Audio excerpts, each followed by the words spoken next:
میں باقری صاحب آپ سے اوور ویو لے لوں، پھر میں عادل نجم صاحب کے پاس جاتی ہوں. اس وقت تہران کی صورتحال کیا ہے اور وہاں پہ کتنے اٹیکس ہو چکے ہیں؟ کہا جا رہا ہے کہ 2000 سے زائد حملے ہوئے ہیں اور خود ایران نے بھی 1391 کے قریب جو ہے وہ ڈرون اٹیک کیے ہیں، 571 جو ہے وہ میزائل کے اٹیک کیے ہیں. تو کیا صورتحال ہے اس وقت؟ بسم اللہ الرحمن الرحیم. آپ کو اور آپ کے معزز مہمان اور سارے ویورز کو میرے طرف سے السلام علیکم. جیسا کہ آپ نے فرمایا، ابھی تک شہداء کی تعداد تقریباً 1350 تک پہنچ گئی ہے ایران کے اندر، جن میں تقریباً 35% سویلینز ہیں. 21 سکولز کے اوپر، ہاسپٹلز کے اوپر، پولیس اسٹیشنز کے اوپر، اشیاء خورد و نوش فروخت کرنے والے سٹورز کے اوپر. اب ملٹری انسٹالیشنز نہیں رہی. یہ جتنے بھی ابھی ہٹ کر رہے ہیں تہران کے اندر، آپ کو پتہ ہے تہران کیپٹل ہے، ملٹری انسٹالیشنز اتنے یہاں پہ نہیں ہے. جتنے بھی ادارے ہیں وہ ملک کو چلانے والے ادارے ہیں، ان سب کے اوپر ہٹ ہوتا جا رہا ہے. تہران میں دن میں 40 سے 50 بار بمباری ہوتی ہے اور موسٹلی یہ جہازوں کی تھرو ہوتی ہے. F-35 اور 22 یوز کر رہے ہیں. اس کے ساتھ ساتھ ایران کی طرف سے ابھی تک جو کنفرم انفارمیشن ہے وہ ہے 3500 میزائلز داغے گئے ہیں اسرائیل اور 9 اور ملکوں کے اوپر. اس کے علاوہ تقریباً 4000 کے قریب انہوں نے ڈرونز یوز کیے.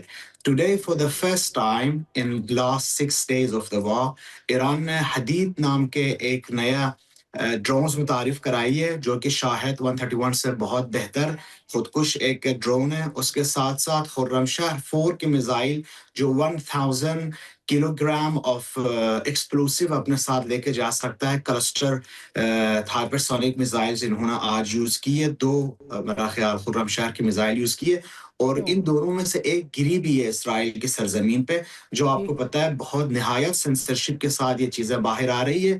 لیکن یہ کنفرمیشن ابھی تقریباً 15 منٹ پہلے IRGC نے کہی ہے کہ 2 خرمشاہ 4 فائر کرنے سے ایک حتمی طور پہ فوٹیج ہے ہمارے پاس کہ یہ گری ہے.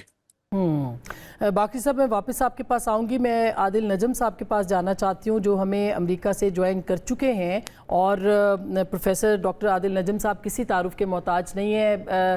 عادل نجم صاحب، میں یہ جاننا چاہتی ہوں کہ امریکہ کے اندر اس وقت جو جنگ ہے اس کو لے کر کے کیا بیانیہ چل رہا ہے؟ ہم تو جتنے لوگوں کو وہاں پہ سن رہے ہیں، میڈیا کے لوگ ہیں یا جو تجزیہ نگار تبصرہ نگار ہیں یا وہاں پہ سیاستدان ہیں، وہ اس جنگ کو اون کرنے کو تیار نہیں ہیں.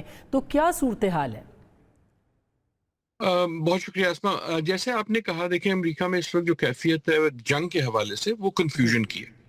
تو جب آپ کے اوپینین پول وغیرہ ہوتے ہیں تو وہ یہ کہتے ہیں کہ تقریباً 60% جو آبادی ہے یا لوگ ہیں وہ یہ نہیں سمجھ پا رہے کہ یہ جنگ کیوں ہے. وہ اس جنگ کو اپروو نہیں کرتے ہیں ایران پہ حملہ. لیکن اس کا یہ مطلب نہیں ہے کہ وہ جو ہے وہ بڑے کوئی پرو ایرانین ہیں، کیونکہ یہاں تو دہائیوں کی ایک تاریخ ہے جس میں امریکہ اور ویسٹ ان جنرل نے اور امریکہ نے خصوصاً ایران کو ایک طرح سے انیمی نمبر 1، تو ایران ایک طرح سے آسان ہدف ہے سیاسی طور پہ. لیکن جو سوال اٹھ رہا ہے وہ یہ ہے کہ یار ہم جنگ کیوں لڑ رہے ہیں؟ اور میرے خیال میں اس کا سب سے بڑا مظہر جو ہے وہ جو ہر رات ہر چینل پہ کامیڈی شو ہوتے ہیں وہ ایک ہی سوال پوچھ رہے ہیں، اور وہ مزاحیہ سوال نہیں ہے. وہ سوال یہ پوچھ رہے ہیں کہ یار یہ ہم کیوں لڑ رہے ہیں، کس کے لیے لڑ رہے ہیں؟ کیونکہ اس سوال سے اگلا سوال یہ بنتا ہے کہ پھر ہمارے جو لوگ مر رہے ہیں وہ کس کے لیے مر رہے ہیں. تو ان اے وے پرو ایرانین سینٹیمنٹ کوئی نہیں ہے، لیکن اینٹی وار سینٹیمنٹ جو ہے اور کنفیوژن جو ہے وہ اس حد تک ہے کہ اب وہ جو سوال جو پہلے نہیں پوچھا جاتا تھا وہ اب پوچھا جا رہا ہے، جس کا مطلب یہ ہے کہ یار کیا صرف اسرائیل نے ہمیں کہا اور ہم نے اپنے لاشیں وہاں بھیج دی؟ آپ وہ میمز دیکھیں and so on so forth. یہ بہت حیرت انگیز بات ہے. ایسا نہیں ہے کہ پہلی بار اسرائیل نے اپنا انفلوئنس دکھایا ہو امریکہ پہ، لیکن میری زندگی میں یہ پہلی بار ہے کہ اتنا کھل کے پبلک میں یہ کویشچن اٹھنا شروع ہو گیا کہ یار ہم اسرائیل کے لیے کس حد تک جانے کے لیے تیار ہوں گے. اور پروفیسر صاحب، جو آپ نے کہا بھی، یہ ٹرمپ صاحب کے جو بدلتے بیانات ہیں، ظاہر ہے کہ وہ بھی اس پبلک پرسیپشن یا پبلک ریاکشن کا نتیجہ ہے کہ وہ بھی اب پیچھے ہٹتے ہوئے دکھائی دے رہے ہیں. مگر سسٹینیبلٹی کی بات اگر ہم کریں تو آپ کو کیا لگتا ہے کہ امریکہ اپنی اس پالیسی کے اوپر سسٹین کرے گا؟ اور جو بوٹس آن دا گراؤنڈ کی بات ہو رہی ہے، کیا اس کے بھی امکانات ہیں؟ دیکھیں بہت اچھے آپ نے تینوں باتیں کی. پہلی چیز جو ہے جو بیانیہ اور الفاظ کی بات ہے, آپ کو یاد ہے کہ یہ جو ان کا ڈپارٹمنٹ آف ڈیفنس ہوتا تھا, دفاع کا منسٹری آف دفاع, اس کا انہوں نے نام چینج کر دیا department of war, ministry of جنگ. اور سو وہ جو ایک بیانیہ تھا نا کہ جناب میں امن کا صدر ہوں اور میں تو امن چاہتا ہوں, میں جنگیں نہیں کروں گا, یہ کلیئر ہو گیا تھا کہ اس کا مطلب یہ نہیں ہے کہ جنگ نہیں کروں گا, اس کا مطلب یہ تھا کہ میں فوجی بوٹس آن دا گراؤنڈ نہیں کروں گا. پچھلے 2 دن میں اگر آپ دیکھیں امریکن بیانیہ جو ہے ٹیلی ویژن وغیرہ پہ اسٹیٹمنٹس, اب ٹرمپ اور ان کے ساتھی کہہ رہے نہیں یار یہ تو جنگ ہے ہی نہیں, یہ وار نہیں ہے, یہ تو ایک آپریشن ہے. اور اس کا اہمیت اس کے کہنے کی یہ ہے کہ اگر آپ مان لیں کہ یہ وار ہے تو پھر آپ کو جواز دینا ہوتا ہے کہ کیوں ہے اور اس سے آپ نکلیں گے کیسے. سو کلیئرلی ایک سینس آ گئی ہے کہ یار ہم یہاں پھنس گئے ہیں, اور ہمارا جو ایک پولیٹیکل بیانیہ تھا کہ میں بڑا پیس کا پریزیڈنٹ ہوں, وہ بھی لگا جا رہا ہے, اور ساتھ ہمیں آن دا گراؤنڈ اس کی سکسیس نہیں مل رہی. آخری جو آپ نے بات کی, میری گزارش یہ ہے کہ آئی ڈو ناٹ تھنک کہ ٹرمپ صاحب چاہتے ہیں کہ بوٹس آن دا گراؤنڈ ہو. میرے خیال میں اس وقت ان کی خواہش یہ ہوگی کہ کسی طرح اس سے نکلیں, لیکن ان کے پاس نکلنے کا راستہ نہیں ہے. اور کئی بار بوٹ آف دا گراؤنڈ اس لیے نہیں ہوتے کہ آپ چاہتے ہیں, اس لیے ہوتے ہیں کہ آپ کے پاس کوئی اور چارہ نہیں رہ جاتا. سو اٹ کوڈ بی, لیکن میں یہ پیشنٹ نیگوشیشن کو نہیں کر رہا. میں یہ کہہ رہا ہوں کہ اس وقت کلیئر یہ ہے کہ ٹرمپ کے پاس ان کو یہ بھی نہیں سمجھ آ رہا کہ ہم نکلیں کیسے. ڈر اس میں یہ ہے کہ اگر آپ ان کا بیان بھی سنیں, ہیکسٹ صاحب کا بھی سنیں, تو دے کیپ سیئنگ کہ ابھی تو ہم نے کچھ کیا ہی نہیں ہے, ہمارے پاس وہ آپشن بھی ہے جس سے دنیا ہل جائے گی. And it may turn out کہ they might use such an option. I don't know وہ کیا آپشن ہوگا.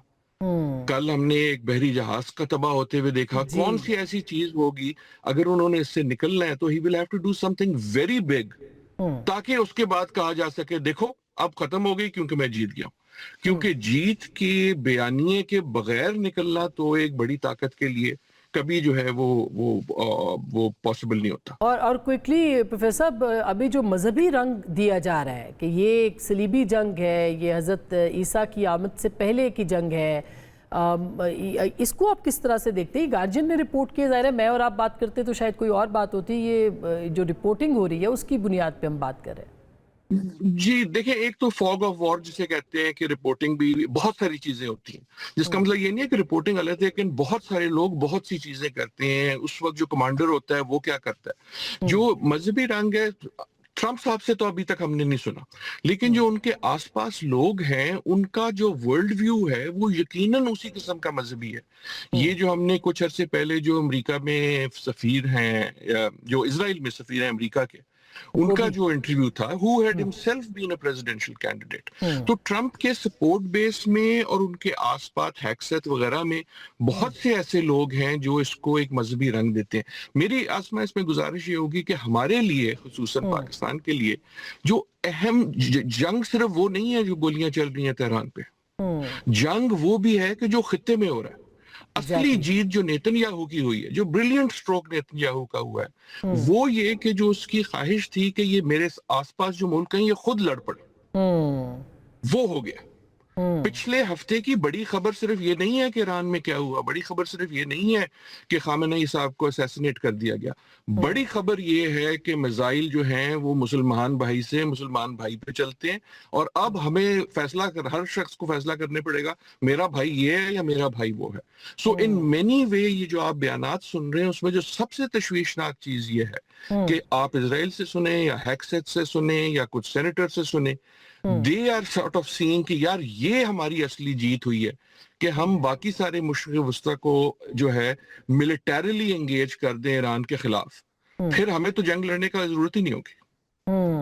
کوئکلی سر, بگرام ایئر بیس کے اوپر بھی آج جو ہے وہ کلیم کیا گیا ہے, پاکستان کے سیکیورٹی ذرائع کہہ رہے ہیں کہ وہاں پہ جو ایمینیشن اور ڈپو ہے اس کے اوپر بھی پاکستان نے جو ہے وہ قبضہ کیا. میں نے ایئر مارشل صاحب سے پوچھنا ہے, مگر آپ کا کمنٹ لے لوں اس کے اوپر کہ یہ کتنی بڑی ڈیولپمنٹ ہے, کیسے دیکھتے ہیں آپ اس کو؟ دیکھیں ملیٹریلی تو آپ کے دوسرے مہمان جو ہیں وہ مجھ سے کہیں زیادہ اس پہ تبصرہ بھی کر سکتے ہیں, ان کے پاس نالج بھی ہوگی, میرے پاس نہیں ہے. لیکن میری صرف گزارش یہ ہے کہ جو میں نے اس سے پہلے بات کی, یہ وقت مسلمان ملکوں کو آپس میں کسی طرح مل بیٹھنے کا ہے.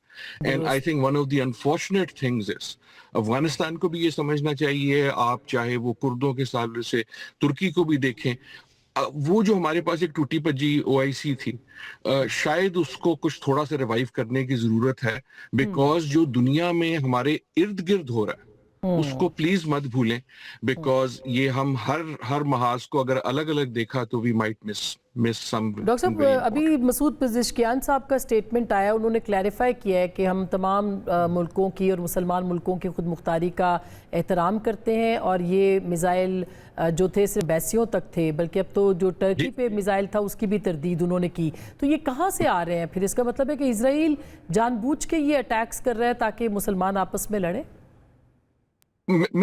پتہ مجھے نہیں پتا کہ اٹیک کر رہا ہے یا نہیں, لیکن اس کی خواہش تو یہی ہے کہ آپس میں لڑیں. وہ تو بڑی آبویس ہے, وہ تو 60 سال سے وہ کہہ چکے ہیں, اس میں کوئی نئی بات نہیں ہے. دیکھیں نا, اور اسرائیل کی طرف سے آپ کو سمجھ بھی آتا ہے, ان کی تاریخ تو یہ ہے کہ یار ان کی فیلنگ یہ ہے کہ ہم چھوٹا سا ملک ہے, ہمارے ارد گرد سارے ہمارے دشمن ہیں اور یہ سارے مل کے ہم پہ پڑ جائیں گے. اس لیے حل صرف یہ ہے کہ ان ساروں کو آپس میں لڑائے رکھو تاکہ یہ ہم پہ جو ہے تھریٹ نہ ہو.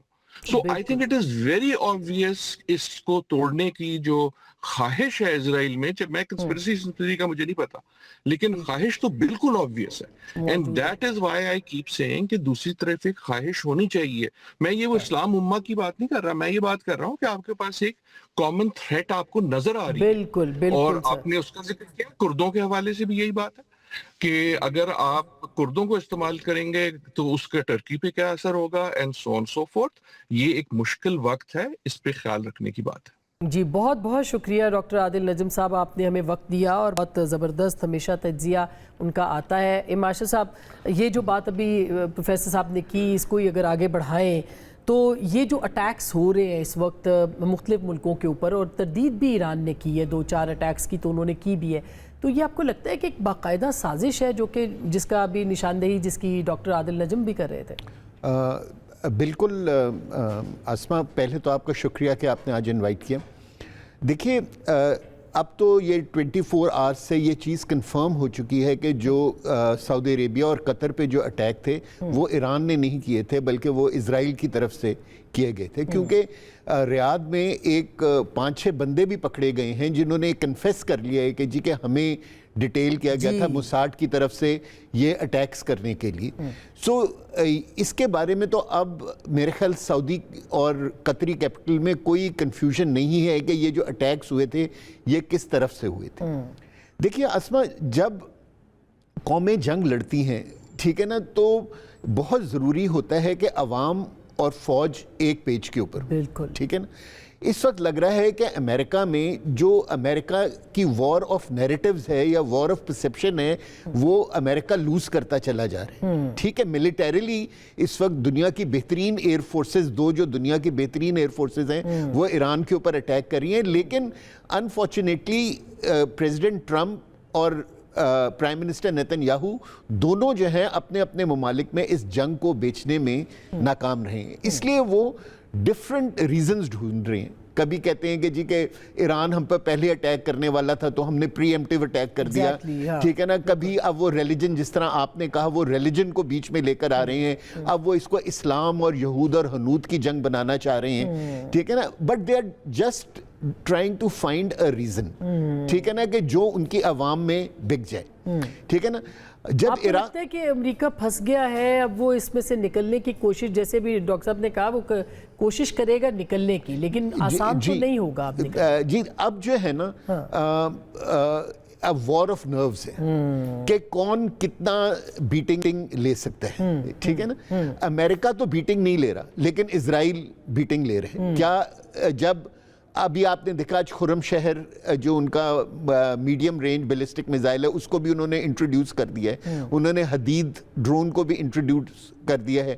اب نو یہ نئی ٹیکنالوجیز ہیں, یہ جیسے جو حدید ہے یہ 2017 کی ٹیکنالوجی ہے, ٹھیک ہے نا. سو اب جیسے جیسے یہ نئے میزائلز اور ڈرونز آئیں گے, ڈسٹرکشن اسرائیل میں بڑھتی چلی جائے گی.